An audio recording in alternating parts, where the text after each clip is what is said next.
Session Blood. Hello everyone and welcome back to Session Blood, and we're here today with some very special guests. So we've got a Prism deck tech, and I feel this is a deck that is definitely going to be putting up some results. I've heard it's pretty good into Starvo, aka the new Bravo. And so without further ado, let me get into our guests for today.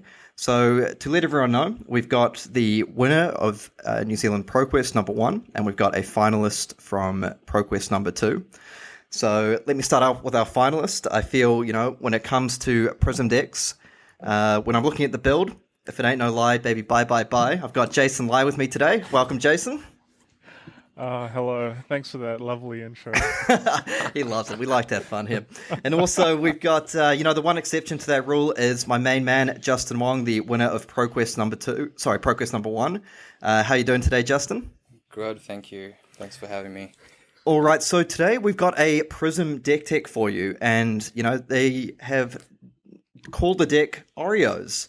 And just before we begin, Justin, do you just want to give me a quick heads up? Why is this deck called Oreos? What's the American cookie got to do with a Flesh and Blood deck? Basically, we just play 27 auras and we just send auras until we win the game. All right, love it. That's pretty simple. All right, so I feel the theme for today is we're just going to go through the deck sort of by equipment, then by pitch, and we'll have a little bit of a chat about matchups. We'll have a little bit of a talk about sideboarding strategies. The deck list will be in the YouTube video description, along with potentially a sideboard guide. We'll see if I can wrangle one out of these two. They're pretty nice, so maybe they will. Okay, so I'm going to start with the equipment. And the first thing I've got to say, I'm looking at the equipment and I'm like, what the heckity heck? Where is Vestige of Soul in the deck? I can't see it anywhere. I thought Vestige of Soul, High Level Illumination, these used to be core cards. So, Jason, do you want to sort of, illuminate me as to what's going on here? Yeah, sure. I mean, as much as we love those cards and we love the big combo turns with Tome of Divinity and Library and all that, it's really come to our attention that those cards are just not as good anymore. Like, we did a lot of testing with those cards and then we just decided that it was too inconsistent. And with the new generic Illusionist auras, they don't really work with Vestige that well. So Tunic is definitely the way to go, and along with Tunic, you always have to have Skullcap. So okay, yeah. Fair enough. Now, Justin, one thing Jason mentioned there is that with the new generic auras, Vestige doesn't work so well. Do you want to elaborate on that a little bit? Is the fact that they're not, if I just scroll up for a second and I look at something like Shimmers of Silver, which is Illusionist Action, not light, is that a little bit worse that it's not light when we're interacting with something like Vestige of Soul? Yeah, so we figured out the value of the blue auras as being very good, and so, we had to dilute the cards. We have to dilute the deck out of light cards, which means that Visage is just not as strong anymore. Okay, and I suppose in combination of that, Vestige of Soul and Halo of Illumination, are those two cards that go a bit hand in hand? Like, if you're running one, you should be running the other, but if you're not running one, the other one gets a little bit worse. Has that been your sort of results from testing, Justin? Yep, absolutely. What was classically happening was just doing a triple tome into 2 or 3 auras, and so now that we're able to do that with just a 4-card hand, it really got rid of Visage's relevance. Okay, that makes a lot of sense to me. So I feel we can tick off some of the obvious ones. We don't have to talk about too much. Phantasmal Footsteps, that's just a given, really. And Luminaris, you still want to have those go-agains on your attacks. Now, I have to say I've been, keeping an eye around the web, and I've heard a certain Prism player, gets a little bit sleepy at times, has said Mage Master Boots for double aura. Now, Jason, I know that was something that you actually, I believe, have tested at some point. What are your thoughts on the Mage Master Boots strategy? My assumption is that it's in order to get double auras into play. Is there something to it there, or do you feel it's not quite worth it? I feel like it's just not good enough. Like, if you consider all of the uses of Phantasmal Footsteps, and you're just deleting all of those uses and replacing it with one more aura on one turn throughout an entire game, like, it just doesn't seem reliable. Because throughout the entire game, you need to somehow give yourself go again, and the most reliable way is to play a herald. and that herald gets cracked maybe, and then Phantasmal Footsteps will give you an action point. But if you run Mage Masters, you don't have that flexibility anymore. You have to open with either an aura with a yellow in pitch, or make a soul or something, assuming you do have soul. It just doesn't make sense. Yeah, because I mean, I'm not going to sit here and claim I'm a Prism expert, because I am certainly not. Probably about as far from it as you can get. But it does seem a little bit difficult to me at times, particularly with so many of these, Starvo, the Bravo star of the show, the Starvo decks out there, which tend to have a number of Herald Crackers, and by that we mean cards, attack actions with 6 power or more. It feels like you might get you might be at risk of getting stuck with hands sometimes, where you kind of think, oh geez, if this Herald get cracked, that's the end of my turn. I don't know. It feels like Phantasmal Footsteps has a lot of value there, but that's just my thoughts. Now, the other one I wanted to bring up is, which really leaps out at me here, is Dreamweavers. So Dreamweavers is not in the list here. I have seen a lot of Prism lists online running Dreamweavers. So that's the card that you can use to make sure your next Herald or next Light Illusionist attack, whatever it is, loses Phantasm and cannot gain it. I see here that your equipment of choice, both of you, has been the Ironhide Gauntlet and the Norrin Gloves. What's the kind of logic there? Dreamweavers on paper seems quite strong. Is there a reason you've gone off it? Maybe you could tell me that, Justin.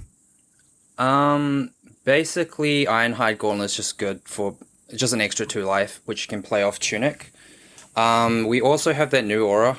Can't think of its name right now, but it loses Phantasm, and so I felt that it pretty much just covers the Dreamweaver slot, to be honest.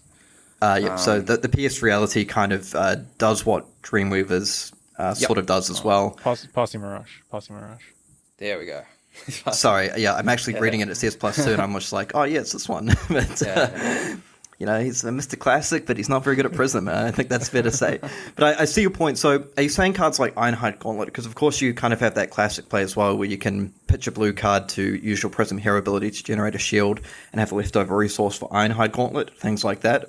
Do you feel this card gains a lot of value because of decks like Starvo, for example, where they come in with these like big dominate attacks sometimes, or even just these regular heavy-hitter attacks? Is the Ironhide Gauntlet, is that a bit of a tempo swinger / lifesaver sometimes, and that kind of trumps the value of Dreamweavers?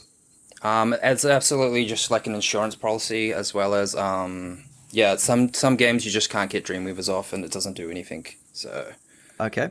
Now, the Norrin Gloves, I feel that's, one would say pretty self-explanatory, but one thing I do note is that, we'll come back to it, but you've got the Crown of Reflection. Is that because you like to have, perhaps I can ask Jason this one, do you guys like to have Arcane Barrier 2 when you play against, for example, those Runeblade decks with the Rosetta Thorn? I think we play those quite differently. I have heard people use Crown and Nullrune in Runeblade, but I prefer to go Skullcap and Nullrune Gloves, just because you get that extra 3 block, which is very, very important, especially when they have so many on-hits like Consuming and Meet and Greet, etc. 9 Mourians. Yep. Crown is more for the mirror, or like a slower Guardian, because in the mirror it's the first one to stabilize with 2 auras that wins, and against Guardians it's just an extra tempo push to knock over their defenses pretty much. That makes sense, because the Crown of Reflection, I know that the text is a little bit small there, but the instant ability is Destroy it. So destroy target Illusionist aura you control. If you do, you may put an Illusionist aura from your hand into the arena with cost less than or equal to the aura destroyed this way. So you can only activate it during your turn. Now, is this a card? It's a card on paper that looks a little bit strange. Is this something you find yourself actually using in games like the Mirror and against these slower Guardian decks? Or is it... because you mentioned you use another piece of Nullrune for the purely Arcane Barrier matchups. So I wanted to ask you, perhaps, Justin, is this a card you find yourself actively using at times? Actually, definitely not. I think that I kind of see some spicy plays with it at maybe 25 to 50% of the time, but I'm not very convinced of its value, to be honest. Okay, so it's largely, do you feel it's largely in there for, you might run it as an Arcane Barrier piece in certain matchups, and you've got the Norrin Gloves in case you need it, probably for Kano and stuff as well. Mainly for Kano. Okay, no, that makes a lot of sense. Now, finally, I mean, we already talked about Vestige of Soul, why you guys don't run it, so I feel the natural replacement for that is Finalist Spring Tunic. But I just wondered if you might be able to talk me through, is there a reason Tunic is particularly good in Prism, aside from, a lot of classes, basically every class is love having additional resource. But is this something to do with, if I scroll up for a second, obviously a lot of the yellow Prism auras cost 4 resources. Does that lead to quite powerful plays, like where you pitch 1 blue to get off a 4-cost aura? Like, this is turning into a very multi-part question, but I just wanted to talk about the idea of Tunic. Like, is that kind of its best use in the deck? It's very versatile, but yes, I would say that was the main reason for main usage of Tunic. It also can just be a footsteps every 3 turns against something like Dash, or you might just draw a yellow and a blue and you just want to play an Arclight. Kind of just an insurance policy, really. Okay, and is the Tunic counter, is that something you value very highly? So, for example, if it was, I'm trying to think of a good situation here, but is it something that you'd make a play at the end of your opponent's turn that you might not necessarily otherwise do, just in order to get that extra Tunic counter tick up on your turn? I've learnt I'm really happy to hold it for a very strong play, because it's just times where I just use it just to recklessly for value, and then I realize, oh no, it's just not worth. Okay. So it's really important what you use it for, I'd say. Okay, so let's move on from the equipments. We probably, I told myself I wouldn't get too caught up in them, but it's always very interesting to me talking through these. So we move along to the blues here, and as we can see, you guys have 25 blues. Now, that probably leads up to a lot of people as a large number of blues for a Prism deck. And, spoiler alert, if I just scroll it quickly, there's no Great Library of Solana in this deck. Let's just scroll up to double check. No, there is not. So, to me, a lot of the heralds are somewhat self-explanatory. They're just good. They hit for a lot of damage. They're blue cards. They defend for 3.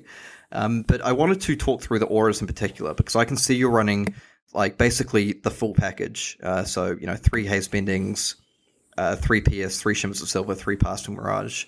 So, Jason, I just want to say to some people out there who might be saying, look, there's a lot of auras. They defend for 2. There's a ton of blue cards. Why are these so good? Why are the zero cost auras so good? And why are you running them all? I mean, there's so many reasons why they're so good. We'll just start with the fact that it's essentially, I think you described it this way, it's a permanent for free, right? Like, you play something that costs an action point to kill, but you're playing it with 1 card. So if they choose to kill it, they need to spend an entire action point. Or the alternative is they leave them up and potentially get snowballed into an Exodia or something, where you've just got too many auras for them to deal with and they're all synergizing perfectly. Right, now, when you say synergizing perfectly, that actually leads me to a bit of a follow-up question. Because generally I feel a lot of the discourse around how you deal with Prism and how you deal with auras, it comes into this idea of, aura priority, if I can put it that way. So if I scroll up for a second, obviously we have all these auras down here, but if I scroll up, we've also got, the Mercifuls, the Ode to Wraiths, the Parable of Humility, the Genesis, we'll leave off Arclight because you have to kill that. Genesis, there's so many auras, right? But when you say, how can I ask this in a good way? Usually, for example, you might put certain auras at the top of a priority list, but do you think there are certain times where you have to go a little bit next level? So, for example, you might say, Haze Bending and Genesis, those are my top of my order priority list that I want to kill. I'm just saying this, not putting words in your mouth. But do you think there are certain combinations of auras that are so powerful that, when they're out there together, that you just sort of must kill them? You must kill one of them straight away.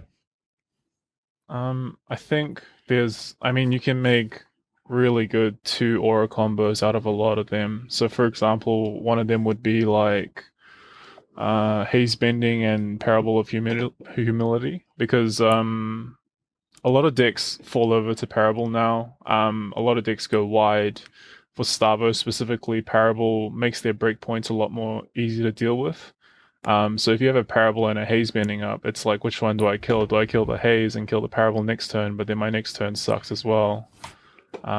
Another combo is Passing Mirage and PS Reality. Oh man, it's so good. I hate that. I hate that. So I've tried playing a bit of Starvo because it seems like a fun hero to play, and I made the mistake against playing a few games against old Jason here on Prism.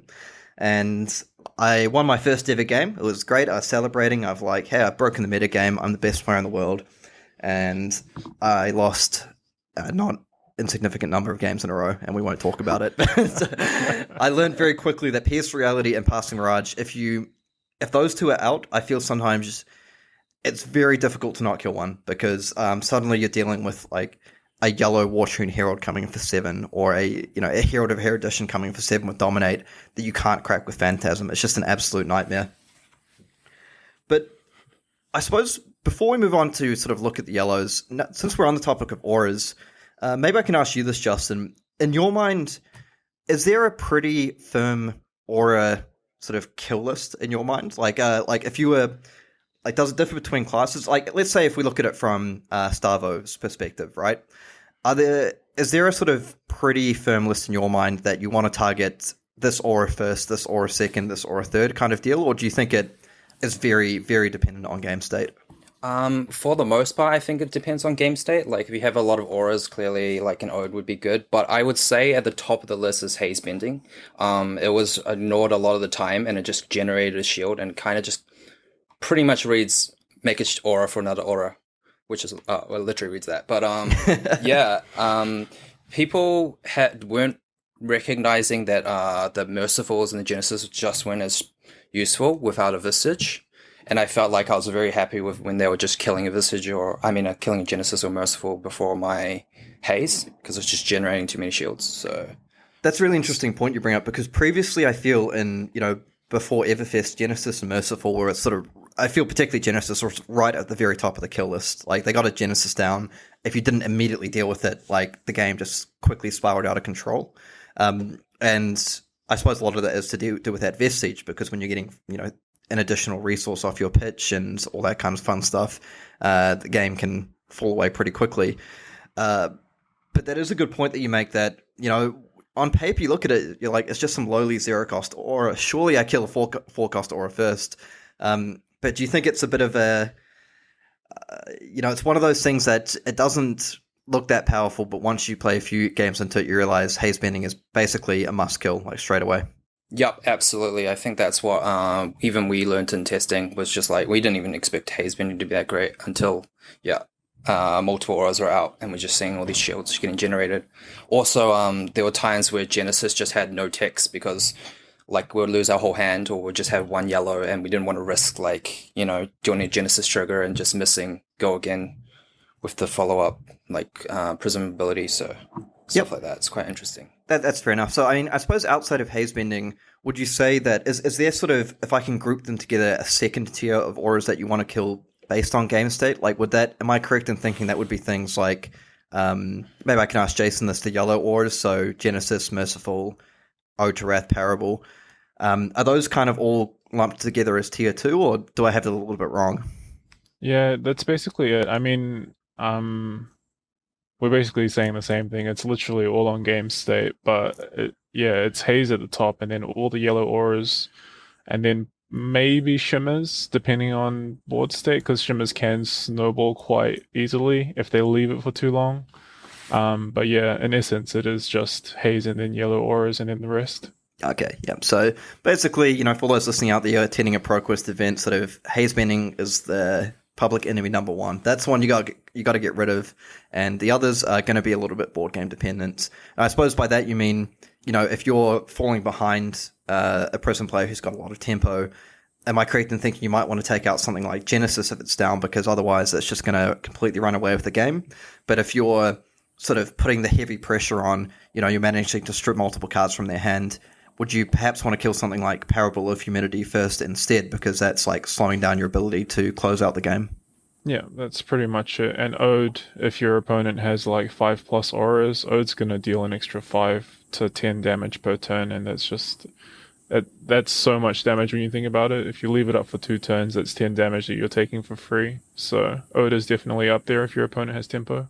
Yep, absolutely. And would I be as well, if they have sort of like multiple yellow auras out, for example, you might want to take down the Merciful to stop them getting cards and soul and all that fun stuff. Mm-hmm. Okay, now if we have a look through the because I feel the auras are the core of the deck. That's why I wanted to spend a bit of time talking about those. If we go through the other yellow cards, and then we'll start to have a quick chat about some of the matchups.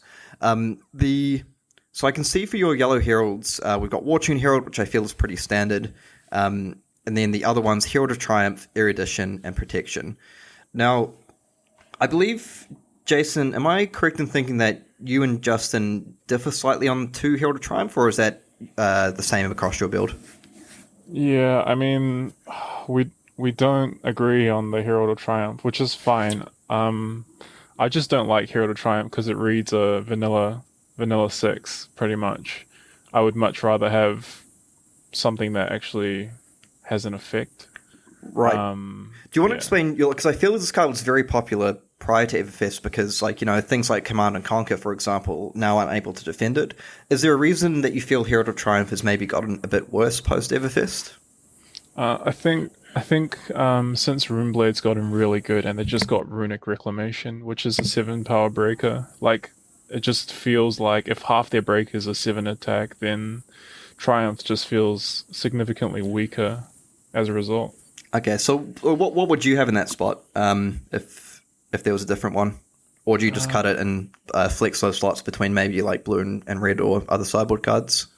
I think if you scroll up to the reds, I think I upped the blue Ravagers to 2, and I've got Fate Foreseen at 3, which after the weekend I would probably cut down to 2 or 1.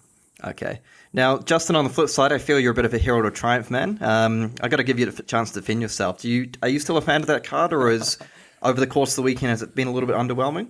Oh, so there was actually this. I remember there was a game this weekend where I had to choose between a Triumph and a Protection, and I chose the Triumph, and he blocked it with a CNC, so I automatically gained 3 value from that Triumph, pretty much, or even more actually. So easily. So the card lived up to its name. It was a Triumph. Absolutely. So take that, Jason. That's good.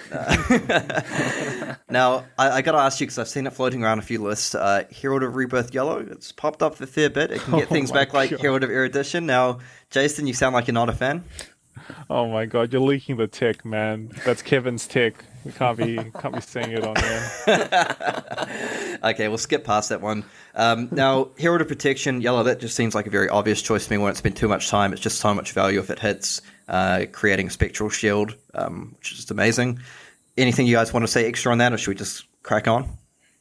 Yep, just a very good card. Great. Now, Celestial Cataclysm, is this a card... obviously it's got that 7 power, so it seems to me it's great for cracking heralds in the mirror. Is that a card that you find yourself also casting aggressively quite often, or is it mainly the fact that it's kind of a yellow pitch card, defense to 3, and a herald cracker in the mirror? Maybe I'll throw this one at you, Justin. In the aggro matchups, we tend to play more heralds, so we'd get more cards in soul, so I'm very happy to play this card. For the control matchups, I usually cut it down to maybe 1 or 0. And obviously for the Prism Mirror, it's just really good. It's a 7 attack, so happy to play it.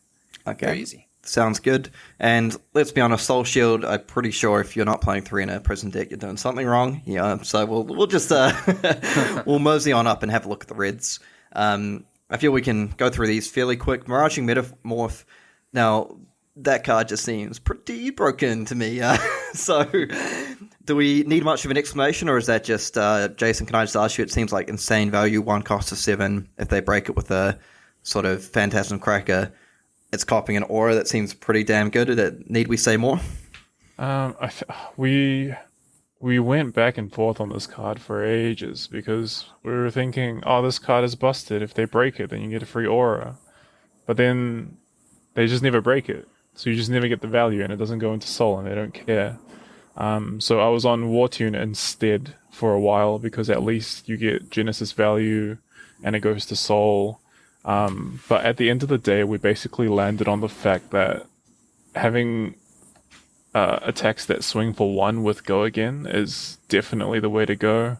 Pitch a yellow, swing with a 1 cost attack, and then if they break it, then give it Go Again, and you have 5 auras to attack with, etc., etc. Right, and if they don't defend, then if they don't break it, they maybe take much damage, or they throw out 2 cards, and it's just kind of good times. Yeah, exactly. That sounds about right. And the War Tune Heralds, like you just pointed out, that like sort of one cost, 7 attacking, coming in for 7, being able to pitch yellow, you still have a resource up for Phantasmal Footsteps. Seems pretty good to me. You can just drop it off a Tunic if you really want to. Exactly. One thing I wanted to ask, maybe you, Justin, I'm seeing the unmovables in there. That seems to just be in there for decks like Starvo because it's everywhere at the moment. But the Sink Belows and Fateful Scenes, those choices to me at the moment, are those cards in there for matchups like Starvo, or are those cards in there for more of the, say, like aggro decks like Chain, for example, or aggro Viserai, maybe Katsu? Me and Jason landed on different opinions, I think, on how to verse Chain. I think I just wanted to more fatigue. Oh, also with Katsu. 4 blocks are very good, so that's why the Fates are in there. I think Sinks are just kind of a very nice defense reactor, opponent's attack reactions. Can be played very controlly, but Fates do get cut for Starvo because you're already running 8 defense reacts, so it's just that's just too many, competing with Arsenal for auras and defense reacts. Yep. Okay, and now Justin said you differed a little bit for this. Are you keeping all your reacts in for Starvo, or do you kind of agree with Justin that these are more kind of anti-Katsu, anti-Chain cards, or things like that? No, for the Starvo matchup, we pretty much board the same, but he's talking more about the Chain matchup, where he plays a very fatigued game, but I'll kind of assess my opponent and see whether they look like they're prepared for fatigue, and then go aggro instead, so I'll cut all of the reacts in the Chain matchup and just herald them down. Okay, so you got a little bit aggro with the heralds and just kind of rely on them, maybe not having enough breakers to deal with it. Yeah, because they usually have 3, and if they're feeling spicy, they can add in runics as well. But it's not a very high number. Okay, now the Command and Conquers that are in there, I'm just trying to figure out exactly what matchup this comes in for. It feels to my, not. How can I say this? I haven't played a whole lot of competitive Fab recently. I'm not going to lie. So the Command and Conquers, but it feels against Crown or Seed decks that it's not as impactful because they can crown it away, pick up another card, which Starvo seems to be ever at the moment. Am I wrong? Is this card actually really good against Starvo, or was that more in for matchups, for example, like the Mirror for Katsu for other aggro decks? What's this card doing? Maybe Jason, you can tell me. Okay, so I've actually found out that a lot of Prism players don't like CNC. Yeah. They were only including it as a breaker, so you might as well run Raging Onslaught, because at least it's a yellow. But I think the idea around CNC is that it gives you a lot of flexibility in your aggro matchups where you're forced to go Heralds. For example, Rune Blades and Lexi, where you have to play a little bit more aggressively. Combined with Eruditions, you can really just fatigue their equipment, and then just go in with a CNC which they have to block, or an Erudition that they have to block. So I think it's a really flexible card in aggro matchups. It's not specifically as a breaker, but it does a lot of things well. So it's just very good to have, I think. Yeah, that makes sense to me. Is that kind of your feeling as well, Justin? Like Jason was mentioning there, I feel against decks like Chain, for example, if they're running Husk against you, expecting the Herald plan, feels like a very inviting target to throw a Husk in front of, which you may be like trying to set them up for a Herald in the late game. Do you quite like this card because of its flexibility as well? That you might run into the Rogue Azalea player or someone playing Lexi, for example, and this card just seems very, very good against Ranger. It's my understanding that Cuts is a bit of a difficult matchup. This card probably helps with it. Is that kind of your thoughts, or? Yeah, absolutely. Also, I've had a lot of. I noticed that when you play the card, it's really hard to see the value of it, because then sometimes they just block 2 cards and you're like, did I actually do anything? But there's been a few games where I'd hear my opponent after be like, oh yeah, I was about to win the game with my 5-card hand, but instead I had to block 6. And I think that's very relevant in classes like Viserai, where they want to like Mordred Tide, Sonata, and then do all this yada da. Absolutely. Stuff. I mean, as a Katsu player, I hate Command and Conquer sometimes. It's like, I feel it's one of those cards in Fabs, like obviously with Crown of Seed decks these days, it's not as impactful against those. But for everyone else, so often it feels like you're setting up, like you've been grinding through this super annoying Prism player, dropping all their zero cost auras, 4 cost auras. Jason's talking a bit of trash to you across the table, and you're like, all right, mate, I've got you. I've got my 5 card hand. And then they just go bam, CNC, and it blows up your plans, and it's terrible. So it makes a bit of sense to me. Now, okay, so we've kind of gone through the deck by pitches, but now one of the key matchups I want to talk about is Prism to Starvo, because I feel I've heard wildly different opinions across this from people. Like, some say it's absolutely great for Starvo. You just pressure the Prisms and crush them. I feel the prevailing opinion in my mind is that Prism is quite good into Starvo, but some of the percentages differ. Like, some are saying it's 55, 45, 60, 40. Some are saying it's like an 80-20 matchup. Without getting like too much into the exact percentages, Jason, I wanted to ask you, how would you describe the matchup? Would you say it's like pretty close, slightly favorable, very favorable? I think if the Starvo player is very good, it is pretty close. I know in testing that we did get it to about 40-60 in Prism's favor, but it's not like something I'm happy to sit down opposite. You know what I mean?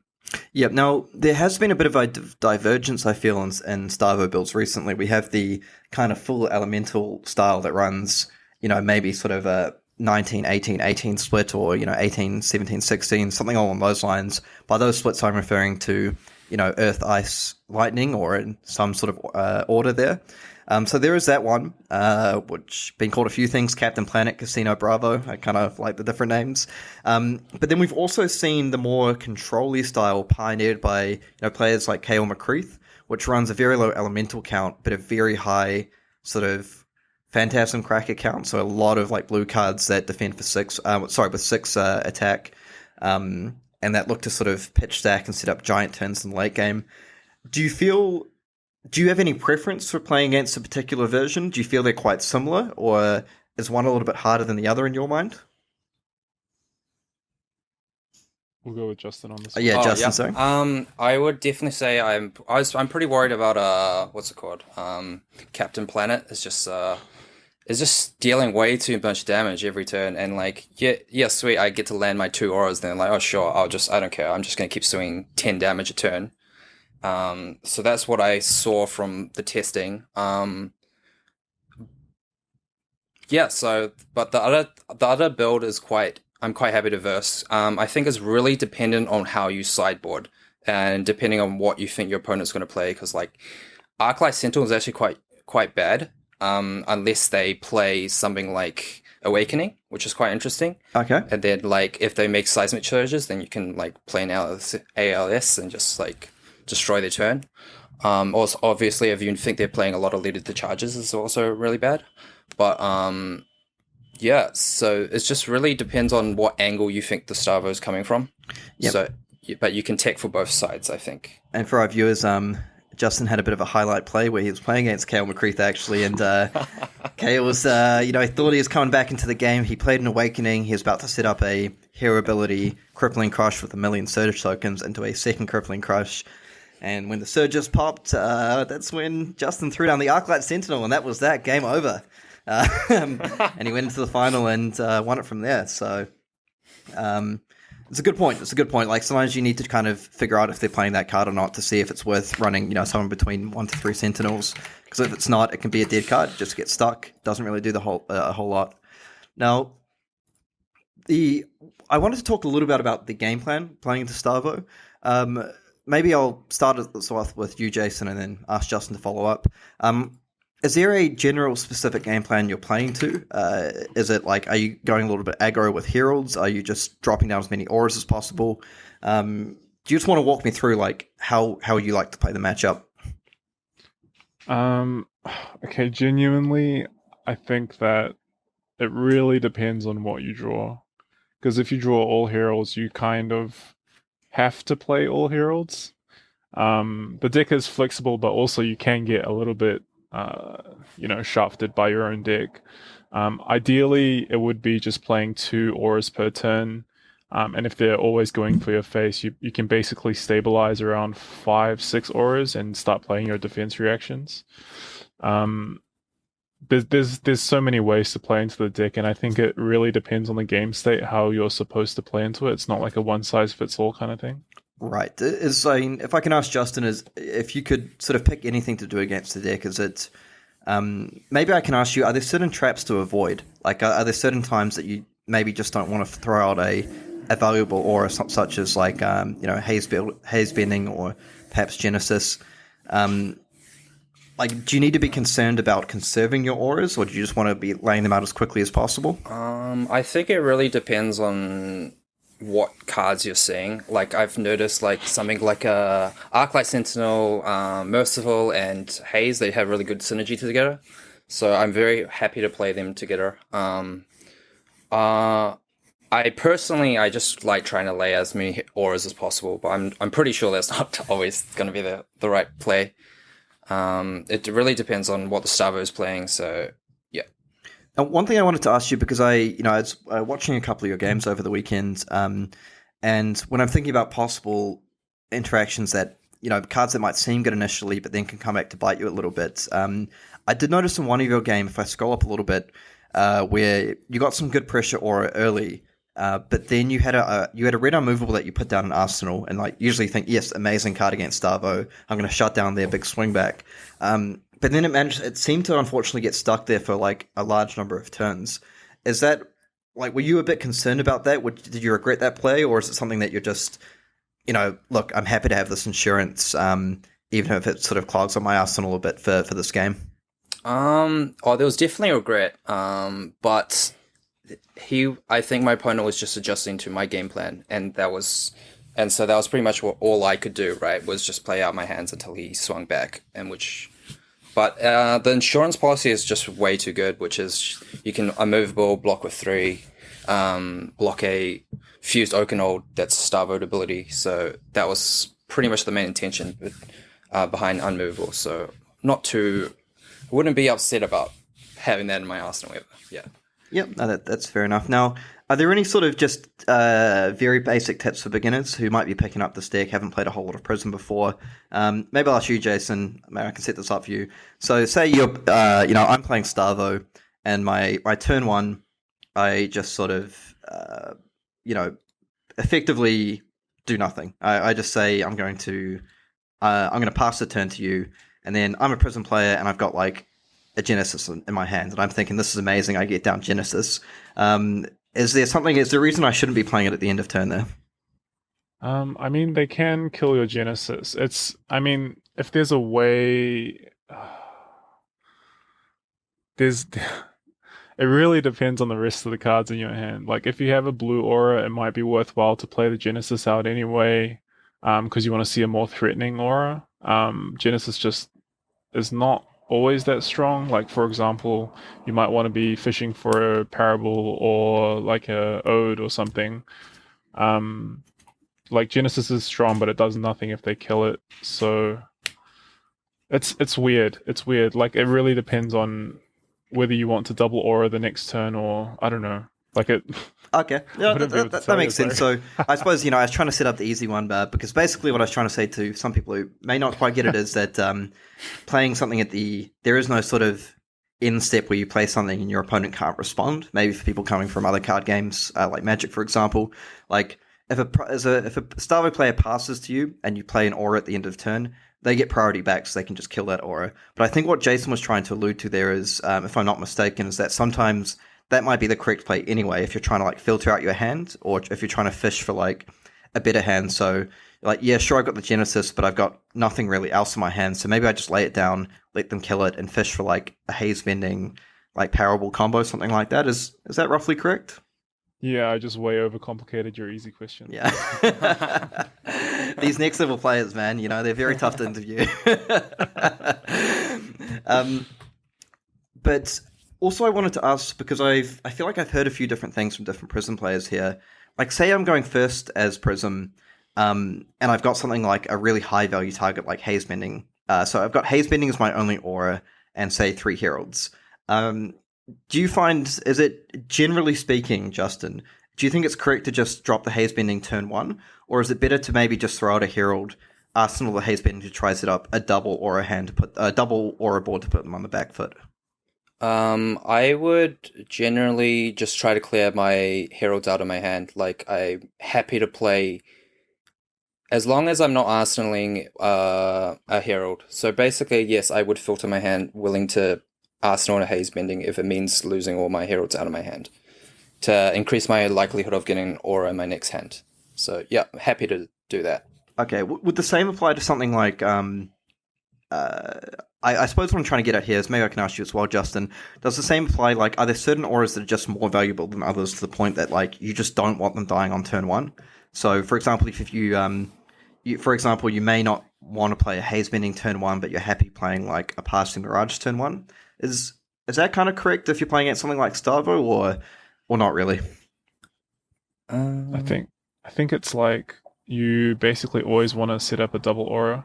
Like, okay, here's a tip for the new players. You basically do not ever want to go herald into aura against Starvo, because it's very easy to just crack it and then Starvo reveal, attack you for 10, kill your aura, and you're gaining literally 0 tempo. So you always want to aim for either a double herald or a double aura, never one of each, because you're basically just giving up tempo to your opponent. Okay, so that's interesting. Like, 1-on-1, you might be done, but go for the 2 and props to you, something like that. I'm trying to trying to keep the rhymes on the spot here. Nice. Okay, so I suppose if I can just really sort of summarize the Starvo matchup, it's kind of all about, quite often it's all about the auras, but you need to be dynamic in your game plan. Like, you can't simply just sort of, drop an auras one by one and just hope that everything will work out and you'll win the game. But ideally, you want to be going for 2 auras a turn where possible, but you need to be able to adapt to how the game's going. So if you're drawing a bunch of heralds, you may need to adapt that and go for a bit of a herald aggro plan. But ideally, it's all auras all the time, baby. Mm-hmm. Pretty much. I think against Captain Planet, the best play is just to play heralds, just because you might get a herald out of a breaker out of their hand and stop them from doing a 10 damage turn on you. So I think I would genuinely play heralds against Captain. That's a good point. Is that because, like, a lot of their blue cards, they simply just don't have that Phantasm Cracker ability, because they're going to be things like Blue Autumn Such, for example, or, Blue Frostfang, things with like 3 to 5 attack, that kind of thing? Yes. So you're just trying to clear their red earth cards, pretty much. I think that's the biggest play. And also that they have a lot of 2 cost if they're mainly elemental. So... Okay. And now I just wanted to ask you guys, do you have, I know it can depend sometimes a bit on the player or what kind of build they're playing, but let's just take the elemental Captain Planet style build as the default, because it seems to be the most popular one at the moment. Do you guys have sort of some very quick sideboard tips or cards you usually take out in that matchup? Maybe I'll go with you, Justin. I would just take out more defense reactions, I'd say, and possibly more blues. Probably the weaker auras, like the... Gotta remember these names. Sorry, I'll scroll down a little bit for you. Like the some of these ones down here, like the... Yeah, like Shimmering or like Passing, I guess. Yep, and what about your reds? Are you keeping in things like Command and Conquer and Miraging Metamorph against these decks? Miraging and the War Tunes, they just read one cost go again attacks, and you can play 2 off a yellow pitch, so they're always going to be ultra good when you're trying to play fast. Command and Conquer is a bit more controversial, just because, yes, they can just crown it, and so I think I would always take out Command and Conquer against the Starvo. Okay, and maybe Jason, I'll ask you this one. Do you like keeping an Arclight Sentinel against the Captain Planet builds, or you're a little bit worried? Like, do you like keeping him for Awakening, or you're a bit worried that it just tends to get a bit stuck? I think when it's good, it's really good. I think I would probably cut 1 or 2, depending on the player that I'm versing. I think it's still really good for protecting your auras on a turn where you have like Haze Bending and Genesis, for example. Drop an Arclight and then they kill it, you get a shield, and you get a Genesis trigger next turn. It's just solid protection, but it's not used in the way that it typically is, which is to respond to something. Okay, and are you guys keeping in all your yellow auras in these matchups? What, in Starvo? In Starvo, like aura's just so good that we're keeping in all the Genesis Mercifuls, Odes, and Parables, or Justin, do you like to cut a couple of these here and there? My general rule is if I'm not going first, I will take out Genesis for a lot of these matchups. Like all three, or just like a single copy? Just all three. Okay, that's interesting because I feel like it might not be sort of intuitive because you're like the auras are so good against them, but is that because it's just simply a little bit worse on turn one? Because if you play it out, it just dies straight away. Simply because I had the turn 0 2 auras is just too strong, whereas just playing a Genesis by itself is just kind of lackluster, I'd say. Yep. All right, fair enough. Okay, so we've kind of done Starvo a little bit to death, which I was trying not to get stuck up on, but I just feel it's such a high percentage of the metagame at the moment. I think it won something like 50-ish% of ProQuests in the first week or two, probably first week. So I just wanted to cover that in some depth because I feel that's kind of the classic matchup. If we just maybe quickly look at, I feel maybe we'll just focus on the most popular aggro decks, and then we'll just quick tips the other ones. So in my mind, I feel the more popular aggro decks at the moment are things like Viserai and Chain. Does that kind of match up with your experience, Jason? Yeah, definitely. I mean, Justin's had his fair share of Katsus over the weekend, but Viserai and Chain were definitely my most played. Okay, so do you want to just, I think you mentioned previously you kind of like going heralds into Chain. Is that something that you apply to both matchups? Like, are you sort of cutting some amount of auras and going just very herald based into both Chain and Viserai, or does it differ a little bit between those two?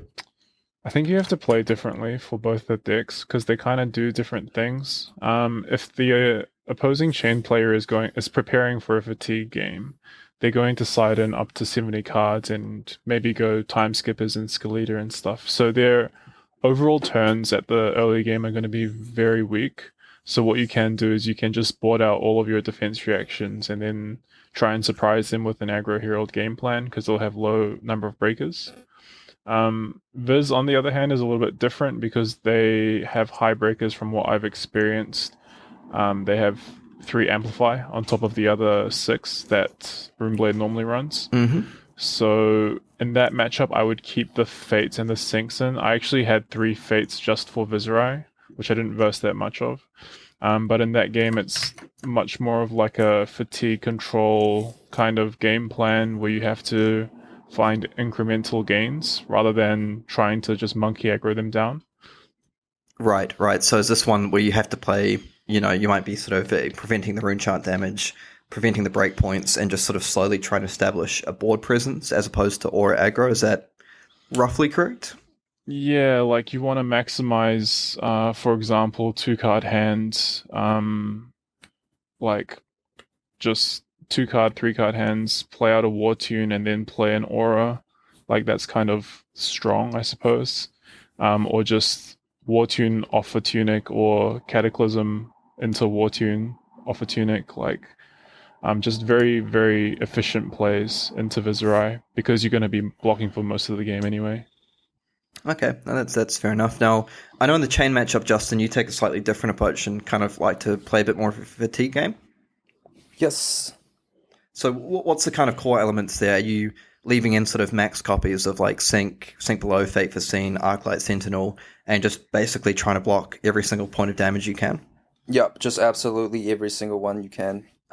If you can, it's okay to play like a blue aura instead of like blocking 1 damage. Yep. I think because it's still pressure is pressure, and also like what Jason was saying, just the Tunic War Tune can just do a lot of things. Yep. Okay, so I suppose when you're sideboarding against Chain for your fatigue strategy, are you taking out some amount of auras because of particularly the yellow ones because they defend for 0? Yes. Because some of the chains will be playing a lot of rune chants as well, so I like to have as many cards that block as possible. So, yeah. There's not really much value in most of the yellow auras, unless maybe I'm going first. Mm-hmm. But for the most part, there's just a unnecessary risk. But also Parable is all good card to run. True. Very good against those go wide decks. So, okay, that makes a lot of sense. And like we say, we'll see if we can wrangle up a sideboard guide to link for everyone in the video description, so you're able to look over this in a bit more detail. I feel it's very hard just sort of riffing off your sideboard strategy off the top of your head. I always forget mine, so I won't hold that against you guys. The other sort of matchup I wanted to, I suppose if we look at a couple of the maybe rogue decks out there, things like Katsu, for example, is that generally a tough matchup? You just kind of bring in your sinks, think below Fate Facine and hope for the best? Yes. The thing that's closed up the gap between Katsu and Prism, I think, is just the turn 0 double aura. I think it can just lead to an exponential, explosive start. Mm-hmm. Other than that, I think you can play a slower game because you're running a Tunic. You got the triple. You got the footsteps every third turn for the Kodachis, and the idea that you have your third erudition usually hits because they've ran out of armor blocks. Right. So the first one might get hit by sort of a breaking scales plus something. The second one maybe a mask, but the third one's coming through. Yeah, that's generally my game plan for that matchup. Yep. Okay, that makes sense. And I suppose maybe if I ask you, Jason, are there that many other decks out there that you see commonly in the meta? Because to my mind, at least, sort of, Starvo, Viserai, Chain, a bit of Katsu here and there tend to be the main ones that come to mind. Are there other decks that you think of kind of popular, showing up in some numbers? I think you just have to dodge the random rogue Katsus and dashes because they'll ruin your day. Right, so things like High Octane, are they very good into Prism because of the multiple action points? Yeah, well, it's not just High Octane. They run like 9 to 12 breakers as well, which, like, that deck is just a nightmare for Prism, in my opinion. Right, and is that you're talking about sort of a more aggressive build as opposed to the kind of classic dash control builds? I think so. I think Prism can kind of run over dash control, but at the same time, the only thing they remove is High Octane and everything else is still kind of oppressive for Prism. Yep, no, that's sounds pretty reasonable to me. And I suppose the final thing, we probably got to finish up quite soon because I've got to hit the road. But the Prism Mirror, are there any? It feels like a very, very weird matchup to me because your Phantasm cards don't crack their Phantasm. So, are there any sort of any sort of tips you have for players out there who bring their anti-Starvo deck and then run into 3 mirrors in the first 3 rounds? Maybe I'll throw this one at you, Justin. Controlling your opponent's soul is very important in the matchup, given how this list has a lot of auras. And so the minute they have to send an herald into an aura, you've just gained so much tempo and you can continue to snowball. I think you can play a lot more defensive going into Prism Mirrors. So maybe it sounds a bit funny to put it this way, but you want to be sort of defending heralds aggressively in a way. You just really want to do your absolute best to keep cards out of soul. Yes, absolutely. That makes sense. And is that kind of your feeling as well, Jason? Like, particularly against heralds that may be playing cards like Vestige of Soul, Halo Illumination, is it just incredibly important to try and shut down those, and obviously you can't shut down all of them, but try and shut down those like massive Tome of Divinity plays and things like that? Yeah, absolutely. Everything Justin just said is correct. But I'll just add something, which is you have to be able to maneuver that matchup really well. Typically, it is win the dice roll, win the game, but there is a very high level of maneuverability that's associated with that matchup. Can I just stop you for a second? For those not super familiar like myself, so win the dice roll, very good to go first? Very good to go first. First in every matchup for this Prism. Okay, and is that just because of the power of dropping sort of 2 auras turn 1? Yeah, pretty much. Double aura is too strong.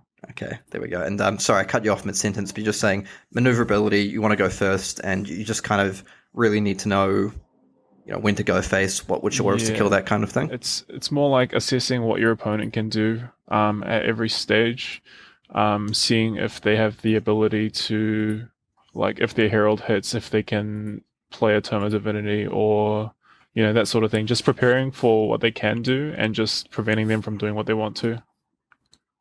Okay.